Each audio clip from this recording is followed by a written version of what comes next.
I became fluent in Spanish at 13, and now I'm 16, aiming for native level fluency. Here's what I'm doing to achieve that goal. And if you stick around to the end, then you'll get a free gift from me. And here's my quick before and after. Podré para mejorar mi español cuando no tengo mucho tiempo libre para estudiar español. And so that was me at 13 years old, and the after was me getting to a conversationally fluent level. And I remember when I first thought of what fluency was, and I'd been watching tons of YouTubers who, like this, had talked about what fluency was and their definition of fluency. You see, everyone on the internet talks about that they got fluent in a certain time period. But everyone has different definitions for fluency. And so eventually, after watching all these YouTubers, I eventually got down to the perfect definition. Everyone talks about what is the definition of fluency. This is the actual definition of fluency. So being fluent, according to the YouTubers and also the Oxford dictionaries, is that fluency is defined as being fluent. And being fluent is defined as having fluidity or flow when you speak, having this continual flow of words. And usually being fluent is defined as being able to speak effortlessly and articulately. But this isn't accurate in relation to what most people think that fluency is. Because 99% of people, including myself, when we think that we want to get fluent, we're not talking about just being able to blurt out a bunch of words. Though that is nice, what we really talk about is being able to have a back and forth, right? And so that's why I separated fluency into two different categories, which is conversational fluency and native level fluency. And this is actually what this video is all about. So conversational fluency is what I achieved after the summer of 2022 with 120 hours of studying, and that was the after video that you saw. And that's being able to have a conversation in Spanish where both parties understand each other. In this case, the flow or the fluidity is in the conversation, not necessarily only in your speech. This means that there's still a flow, because being fluent means there has to be a flow, but the flow isn't necessarily in your speech, it's in the conversation. The fact that the back and forth is happening at a good rate, that is a flow, means that they're fluent, right? Just because someone is a little shy and doesn't speak as quickly doesn't mean they're not fluent in their language. There are many people, including you watching this, who might be like that type of person who is still fluent but doesn't necessarily blurt out a bunch of words. And so the reason why you know that they're fluent and the reason why you may know that that type of person is fluent is because they're still able to have the flow in terms of a conversation, not only in their speech. And so speed doesn't define fluency. Conversations define fluency. And so this, compared to native fluency, is what matters. Native fluency is the goal that I'm trying to achieve right now, which is where you're indistinguishable from a native. This means that the accent and every other aspect of the language is basically on point to a native. And this is what I'm trying to achieve right now. The reason why this matters is because of what I like to call the effort discrepancy. And it shows that the amount of time and effort it takes to reach conversational fluency is much, much less compared to the amount of time and effort it takes to get native level fluency. And comparatively, you get way more results from conversational fluency compared to native level fluency. This matters because it shows where the first goals are. This channel is specifically to help you reach conversational fluency, because this took me 120 hours of studying, spread across 5 to 6 months. And according to an AI analysis, that means I saved 200 to 250 hours of time spent studying. However, I still haven't achieved native level fluency, which is what I'm working towards. And so native level fluency is something I'm still on. I'm still trying to reach that. Yet 99% of the results I got from the language was from conversational fluency. Like, for example, in Sweden, if you don't know, I was born and raised in Sweden. And in Sweden, we have something called gymnasium, which is like high school, basically 10th grade.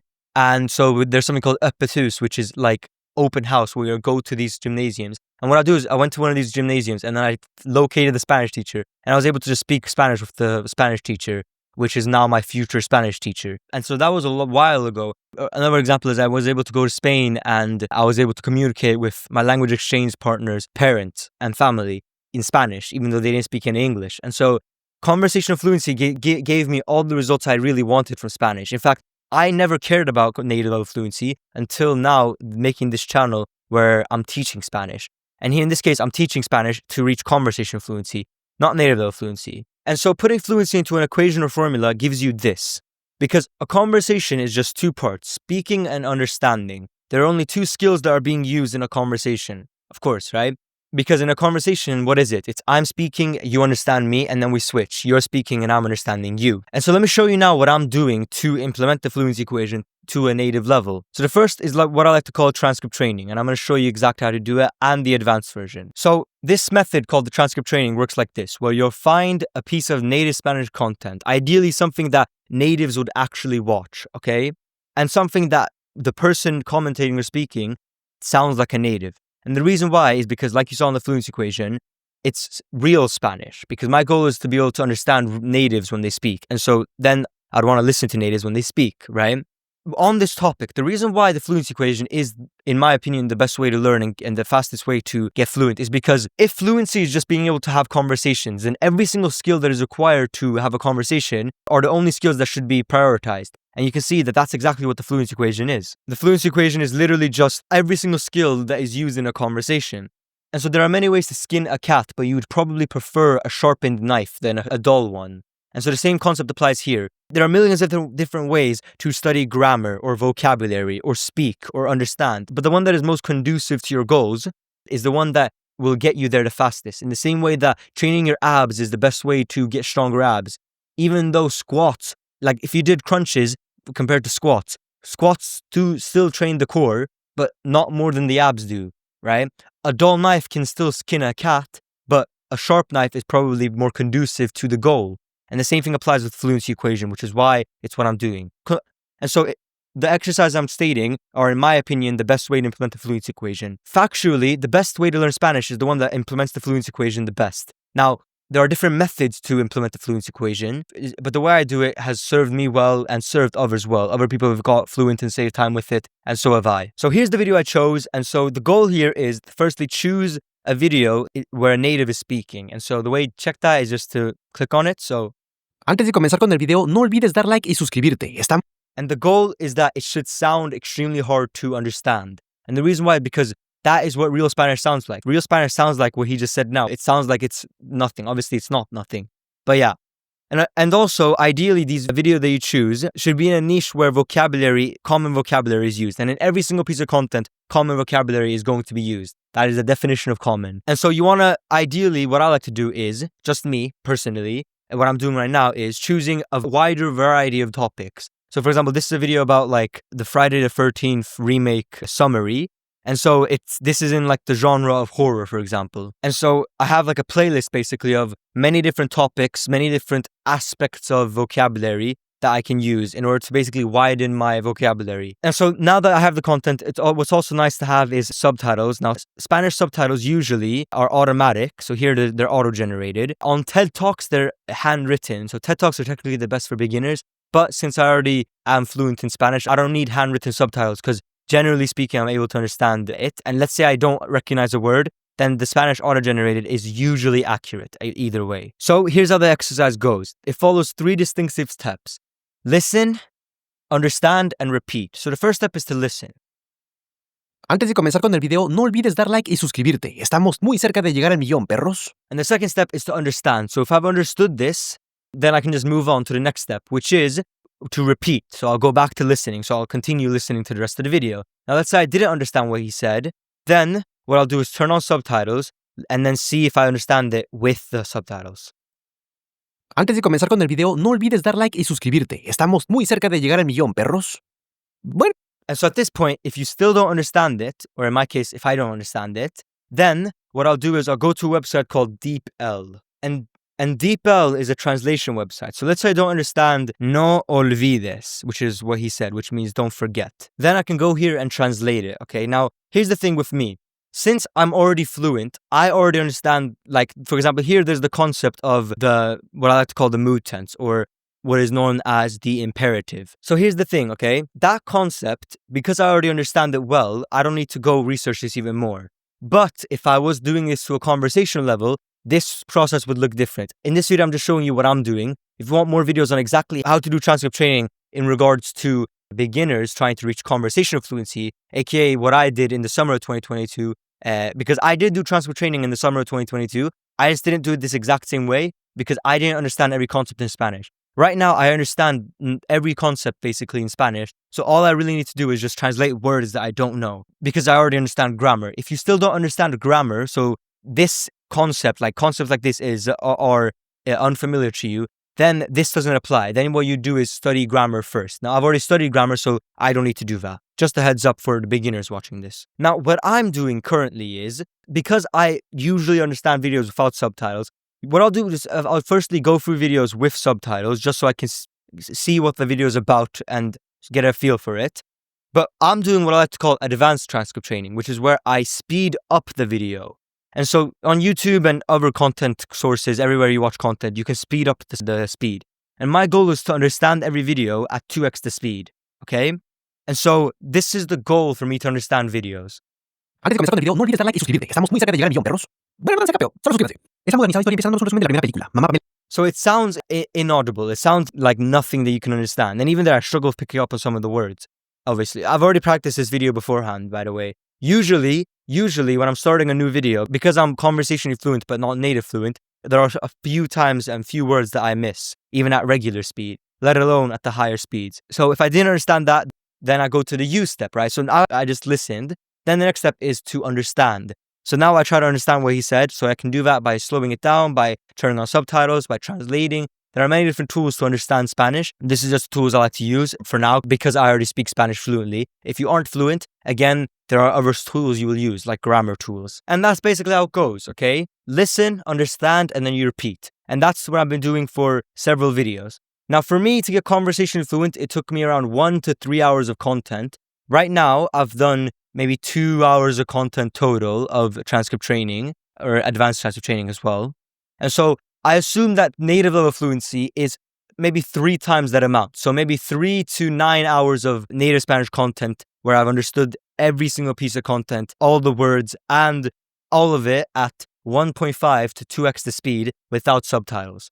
So that is what I'm doing in terms of vocabulary and trying to learn the native accent. Now, real quick, before I move on to what I'm doing to practice my speaking abilities, if you're interested in implementing the fluency equation exactly how I did it to reach conversational fluency in the summer of 2022 with 120 hours of studying, you can check the description or the pinned comment to check out my Spanish learning program where you'll be able to implement the fluency equation. And the price has actually gone down since previously, so I recommend checking that out. Now, the exercise I'm also doing right now to practice my speaking ability is what I like to call spot and speak, which is what I do with AI. And then also I follow a framework called narrative contemplate in order to speak. Now, you probably see me talk about these a lot. I'm gonna actually show you exactly how I do it. So here on ChatGPT, there's this audio dialogue option. And so there are 2 ways of doing this, okay? Basically, the goal of this exercise is to spot and speak. So first step is to spot the areas of vocabulary that I am struggling with. Now, I already have my list of vocabulary that I know that I struggle with. If you don't know what vocabulary you struggle with, it is as simple as just trying to have a conversation in Spanish with AI or with natives, right?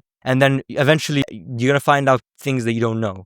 And so then you make a list of those topics. Now, for me, let's say that list of topics is about history, okay? I haven't studied history in Spanish, so maybe I want to learn about history in Spanish. After I spotted that the conversations that I struggle to having, I'll try to have those conversations. Now, there's 2 ways of doing this. You could either press this, which is the record option. So I can say, for example, Hola, quiero hablar de la historia de América. And then here, what you can do, on phone, you just select it and then you tell it to read it out loud. And then on computer, you can click this button right here, which says read out loud. And then it will read it out loud. Hola. Claro, con gusto hablamos sobre la historia de América. ¿Te interesa? 1. América como continente, es decir, desde las civilizaciones precolombinas hasta la actualidad. 2. La historia. So this way is a lot more streamlined in the sense that you can see exactly what AI thought that you said and exactly what AI is saying and exactly what it will sound like. However, what I like to do is use this, which is where it will be exactly like a conversation. Hola, ¿cómo estás? Hola, estoy bien. Gracias por preguntar. ¿Y tú cómo estás? Bien, gracias. ¿De dónde eres? No tengo un lugar de origen, ya que soy una inteligencia artificial creada por OpenAI. Pero ¿y tú? ¿De dónde eres? Yo nací en Suecia y ahora vivo en Suecia, pero mis padres son de Azerbaiyán. Qué interesante. Suecia y Azerbaiyán son lugares muy diferentes, pero ambos con historias y culturas fascinantes. ¿Te sientes más conectado con Suecia o con Azerbaiyán? Bueno, depende de lo que estamos hablando. Bueno, so in that way, I practice conversations with AI. And in this way, I'm able to implement both parts of the fluency equation because I'm speaking Spanish and then I'm understanding spoken Spanish. And every single Spanish sentence is using grammar and vocabulary. So I'm also practicing those. And AI Spanish sounds like real Spanish if you make it have a nice accent. Now, if you pay for like AI Plus, you can ask it to have a specific accent. I don't do that, which I probably should. What I like to do is do transcript training, advanced transcript training for one part of the fluency equation, and then practice my spot and speak framework with AI like I just showed you.